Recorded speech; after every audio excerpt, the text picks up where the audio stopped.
Ayun mga par, ito ang pinakamalupit na latero dito sa balat ng Quezon. Ayun nuloy. Ito ang motor, truck na daw. Oo. Kinain na talaga ng kalawang. Ayan na oh, tayo-walay na yung mga... Ayan na naman mga par. Ayan yung mga par. Ayan, mga pinaparuwag. Ayan, pinatira si parang ano dito. Ayan yung mga bagong plancha. Ayan yung mga par, wala na nga sa'yo. Ayan yung nabila ay sabi ko nga nga. Mabila yung taas na. Ang kidal nyo na sa baba. Oo. Mga par, ikutan natin.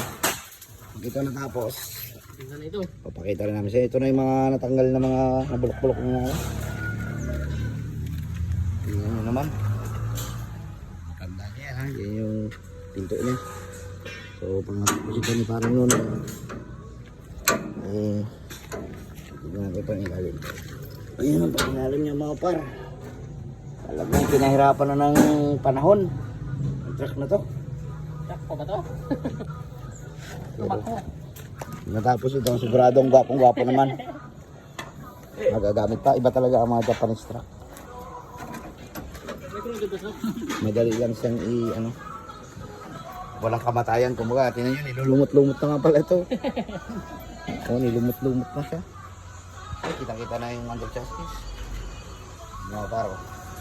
Nalagyan nyo na ng clearing. Oo, diba?